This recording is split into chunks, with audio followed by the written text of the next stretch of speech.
Everything that has happened was when I was around 5 years old, and as much as I try to erase these past memories, it always comes back to me.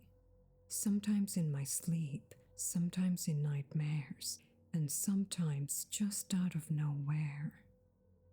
I tried to tell myself that I just made up everything. After all, I was just a kid back then, and I desperately want to believe that.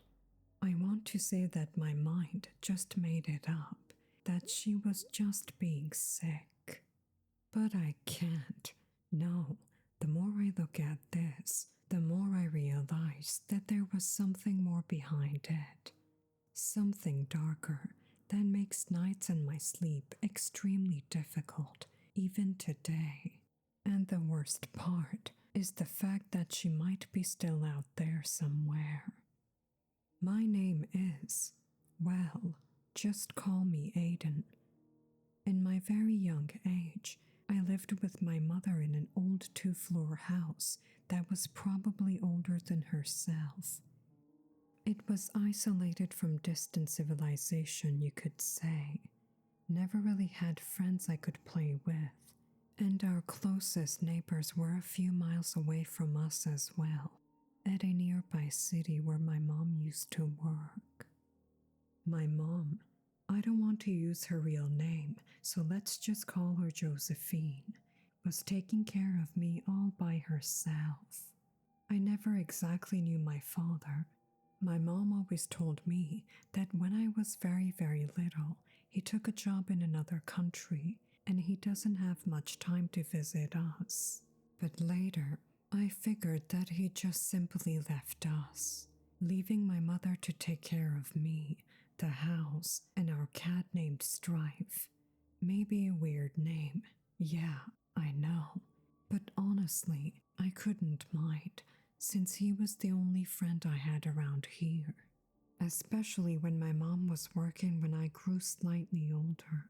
She worked as a helping chef in a kitchen, taking her bike early in the mornings and returning during the late night hours. She trusted me enough that I will be able to take care of myself and not burn the whole damn house down, at least for one full day. And she was right. She always got a free meal from work, so food wasn't a problem when I was home alone.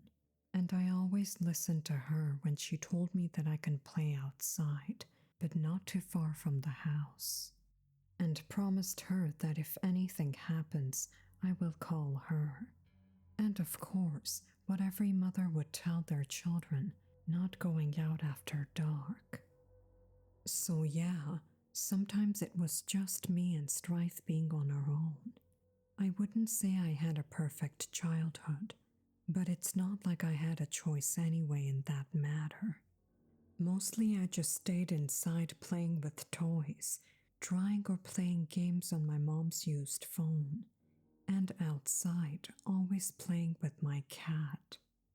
Back then, I didn't pay much attention towards it, but I remembered the fields and woods around us always being full of life, birds singing, different sounds from nearby animals, and sometimes spotting deer nearby. But now when I look at it, the weeks that followed, the woods started to be far too quiet, and the atmosphere just being wrong. Even Strife changed, being always a lively and playful cat turned into a more careful one. Inside, he was acting okay, but when we were outside, he always sat nearby the house, watching the woods from afar, unblinking, as if he was expecting something to come out from there, and reacted to my presence only when I called him inside. Sometimes I didn't even have to call him. He seen me heading towards the door. He was always the first one there. When my mother came home, I told her that Strife was acting different, but she just told me that animals sometimes act like that. Not not sure if she truly believed that herself or if she was even aware of the fact that the woods went silent. Whatever she really believed, it doesn't matter now. After that, the first 2 days, my mother stayed home with me, cleaning the house most of the time while I stayed to my usual activities. I remember that these days, my mother was more on guard than usual, though she was pretty good at hiding it.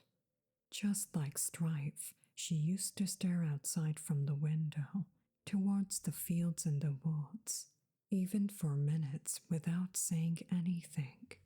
And when I asked her what she was doing, she said, "I'm just enjoying the view, you know. It's peaceful out there." And that was all she had to say about it. I decided not to dig any further for now, but that wasn't the only thing.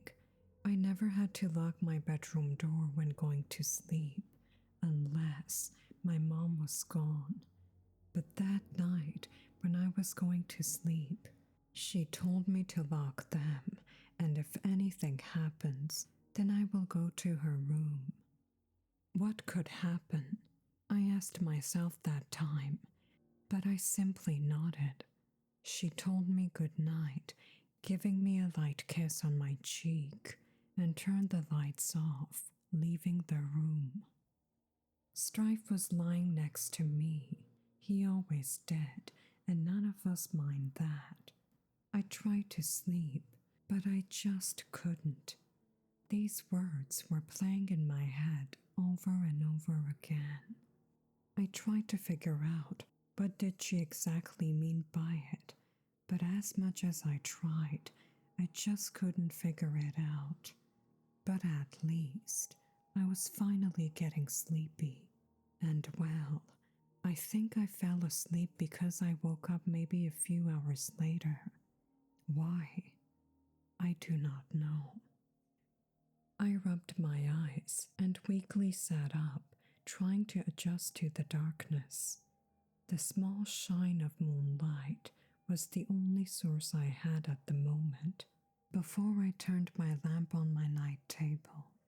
And that's when I saw Strife sitting near the window, his eyes utterly fixed on the outside.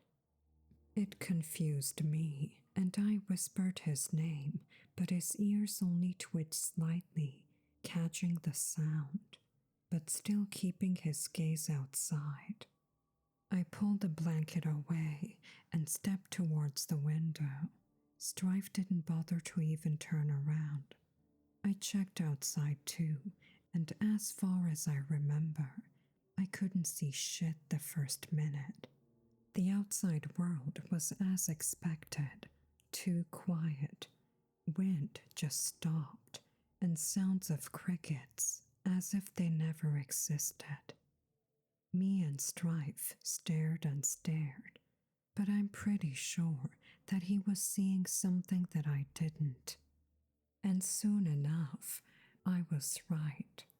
Because when my eyes adjust slightly to the darkness outside, I swore I saw a silhouette standing outside on the field. At first, I thought it's just a shadow or something, but no, I think there was a person outside our house. Though I'm not sure if I can call it a person. I don't remember how exactly tall that thing was. Maybe around 6 feet tall. But besides that, I would have thought it was just a guy. But that thought vanished when I noticed it standing unnaturally hunched, its long neck and head being almost unnaturally tilted to the side. That shouldn't be possible for a normal human. I don't know if it was staring at me or even being aware of my presence, because I couldn't see any face details, not even the eyes. But I'm sure as hell that it was staring at our house. I'm not gonna lie, I was deeply paralyzed in fear, that I wasn't even able to move or turn my gaze somewhere else. I was afraid that if I stopped looking at it even for a second, something might happen. I think I would be standing there forever if its head didn't start to slowly turn towards my window. Its head pointed straight towards me, though. I didn't know if it could actually see me, but it scared me so fucking much that I grabbed Strife and quickly left the window and jumped straight back into the bed, turning my lamp off, hoping that whatever was out there didn't see me. I quickly covered us with my blanket, not sure if that would help, but at that time, it was the only thing that I thought was safe against monsters and the boogeyman. I know I should have probably awakened my mother, but the idea of leaving the safety of my room didn't sound appealing at all. Whatever was out there didn't try to break in the house, and surprisingly, despite my fear, I fell asleep. Later that morning, I woke up, and everything was just the same. No signs of an intruder, no signs of anything not being normal. Later, I told my mom all about it. She didn't say something like, "It was just a bad dream," or "It was just your imagination." Instead, she froze for a moment before going out while I stayed inside, watching her from the window. She went into the fields, searching for anything that could prove somebody or something was there. After a few minutes, she returned back, and inside, she leaned down slightly, hugging me, and whispered, "It's okay, honey. It's okay. It was probably just some stranger passing by, or maybe it was just an animal." As much as she tried to sound calm, in her voice I could hear doubt, nervousness, maybe even a hint of fear. After that, we both returned to our usual activities, but that day I didn't go out to play. I was just afraid that the thing was real. Could it see me, or maybe take me away when my mom wouldn't pay attention? Even Strife was acting different. He didn't even take a bite of his food or drink any water. He just stayed in the living room, lying in his den. But besides that, everything else was normal. But the atmosphere inside and around the house was not. I don't know if anything would change, but maybe if we had just left that day, left that place, maybe things would be different. The following night, I asked my mom if I can sleep with her tonight, and she agreed. I took Strife at his den, we closed the door, and went to sleep. I stayed close to Mom, and I would lie if I haven't said I had trouble falling asleep. Even Strife didn't sleep, but that wasn't something new, since he used to be awake during the nights, sometimes anyway. But I think that he stayed awake not because he wasn't tired, but because he was afraid himself. I rolled to the other side, desperately trying to fall asleep, but I just simply couldn't. During the day, I felt scared, yes, but now it was just way worse, and I didn't know why.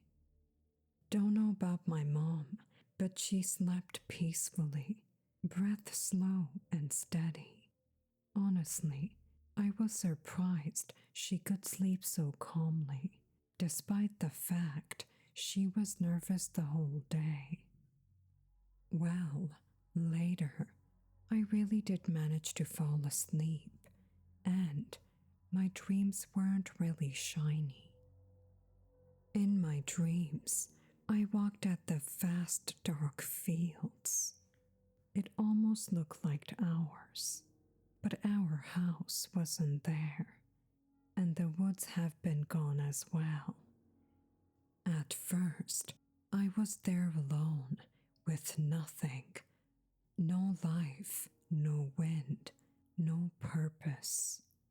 And then he stood there afar, that thing, standing there like a fucking scarecrow. Its head and neck, like last night, tilted to the unnatural side, watching me.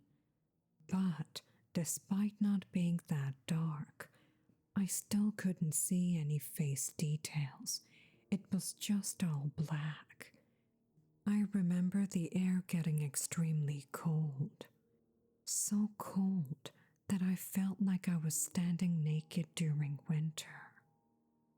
Then I could see its head slightly twitching. At first, just slightly, like it was trying to get something out of its head. But then it changed almost violently, twitching its head like a maniac, that I honestly thought its head might fall off.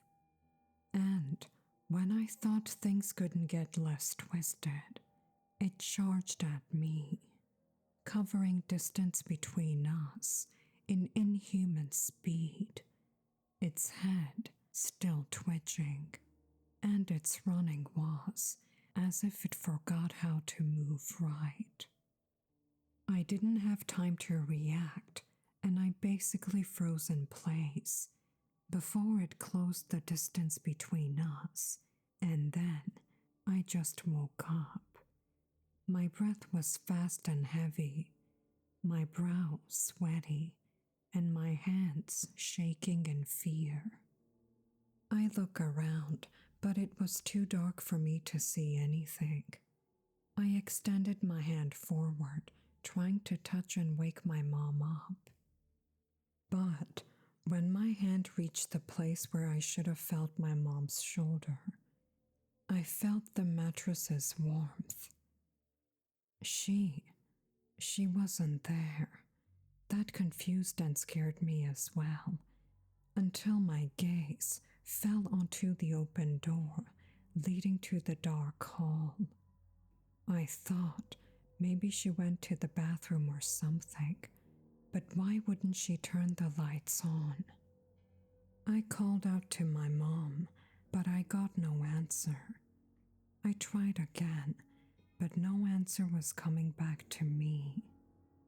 Despite my fear, I pulled the blankets away from me and headed towards the lights, and when turning them on, lighting the room, I saw that Strife wasn't in his den anymore. To this day, I'm not exactly sure what happened to Strife, but I had my own theory, a theory that seems the most logical, but also being the hardest to accept, but that's not important for now.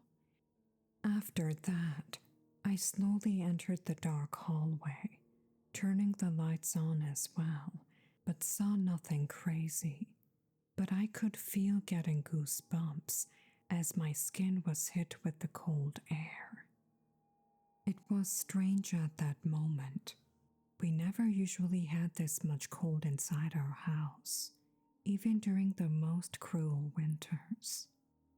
I went down the stairs slowly, searching for my mom, but when stepping to the first floor, the cold air had grown only stronger. And that's when I spotted it, wide open, door leading outside to the dark fields and the woods.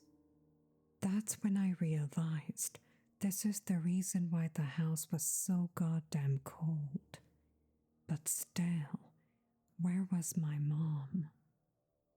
I had a hard time seeing anything, and at that time, I didn't bother to turn the other lights on. When I looked longer into the darkness, I could have sworn that I saw something, some figure or shadow coming from the woods.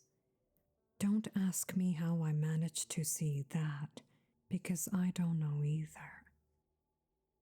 But over a few seconds, the figure was getting closer and closer, coming from... No, it wasn't walking, it was running.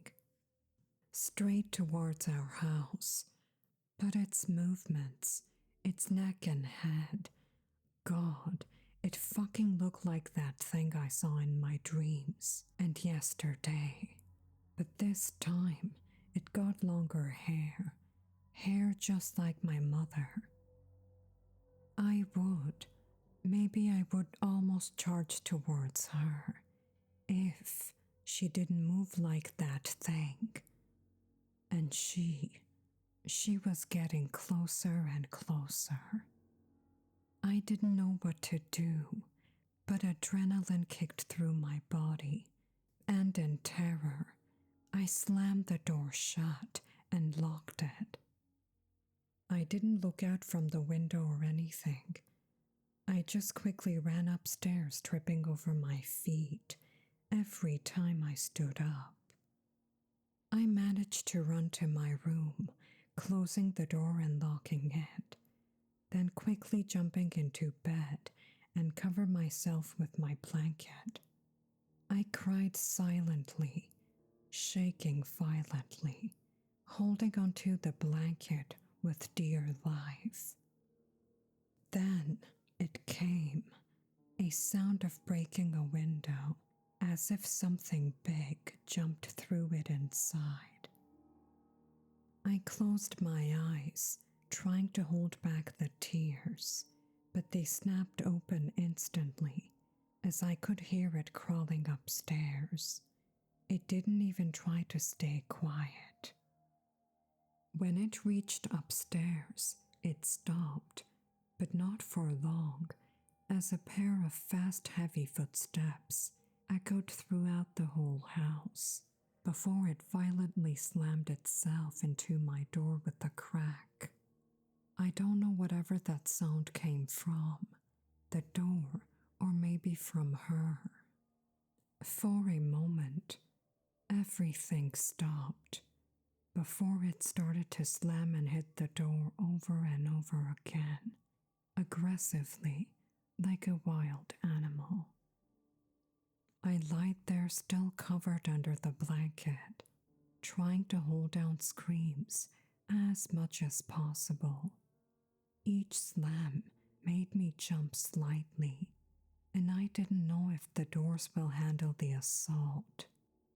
I thought the door might fall down, but it didn't, and suddenly everything stopped. No door hitting, no footsteps. Everything but my heavy breathing fell into silence. I lied there for a moment, my hand still clutched to my blanket, before I decided to take a look. I carefully peeped from the blanket slowly, but my eyes fell on the wide open door and the dark hallway. And between the door, there she stood, my mother. But she looked wrong. I don't think that was my mother. She stood tall, her neck was extended, and her head tilted to the side, awfully just like that creature, her hair falling down, and she wore the creepiest bloody grin I have ever seen in my fucking life. Wide, evil, full of sharp bloody teeth, and her eyes wide, too wide open. That blood in her mouth, I think she might have done something to strive.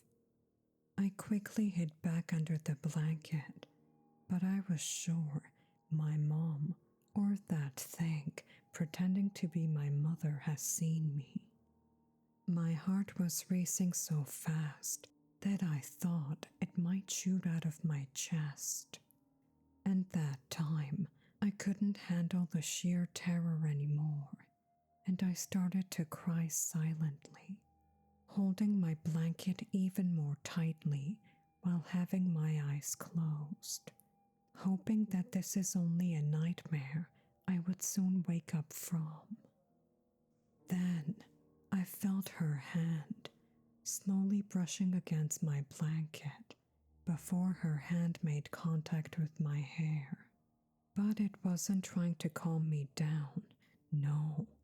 Then the brushing started to get harder and more faster. Even her nails were brushing against it. And I could feel her nails raking against my skin slightly. I cried even more. I begged for it to stop, to leave me alone. But I don't think she liked it, as she ripped the blankets away from me, leaving me vulnerable, lying on my bed. But my eyes were still closed. Even if it was really my mom, I didn't want to look. Not anymore. It breathed heavily, like it had a problem to even breathe at all. But it didn't sound like my mom. It sounded like something else. The terror and fear were so intense that my body couldn't handle it anymore. And I think I fell into a coma or something. Later, I woke up in the hospital, and when the nurse saw me, she immediately called the doctor and went over to me. I don't think I was hurt seriously or anything, but I remember my back itching slightly. It was from the nails. Next to me, our distant neighbor Albert was sitting. He was the one who saved and got me there. And God, if it wasn't for him, I don't know what could have happened to me. He never really visited or cared about us, but I was told that he was out there hunting coyotes. But the woods were too quiet and too empty. At least, not until he stumbled upon dead animals. Foxes, boars, deer, birds, and even a wolf, all mold into a bloodshed. And the bloody trail leading towards our house. He followed it with the shotgun in his hands. It led him into our field, and when he noticed a wide broken window, he didn't hesitate and managed to break inside. And when he went upstairs and turned the lights on, there he saw a hunched silhouette leaning down. He thought it was an intruder or something and pointed his shotgun forward. But before he could shoot, the thing turned quickly at him and jumped through the window. He quickly followed and checked from the window, but that thing was too fast and already close to the woods. He swore it didn't move like a normal human. He realized I was there and called 911. Later they arrived and took me to the hospital while the police were asking Albert what happened. And later, they were asking me too, and from what I told them, they probably thought I made some things up. However, they declared a state search for my mother. They never found her. And as for the dead bodies, they said it might have been a rabid bear. But I know, even if I hate to admit it, I know it was my mother, though I still don't know if it was really her or if something just wore her skin. Later, after getting treated, Albert took me under his wings, probably knowing that being in an orphanage will make no good after everything that happened. His house was still near the woods, but closer to civilization, I sometimes used to stare outside, searching well for anything, but never did see a thing. And many years later, I moved away miles and miles away into a bigger city. Despite everything being normal, the memories didn't stop haunting me. And now, after years of avoiding talking about it, I decided to write it on the internet. Not sure why. Maybe it will bring peace to my soul, or it will do nothing at all. I don't care what people will think. I just need to share it with others, no matter how crazy it sounds. Even if it will ease my soul, there will still be one thing that will haunt me until my death. That she was never found, and I don't know if it was some kind of monster, or if it really was my mother.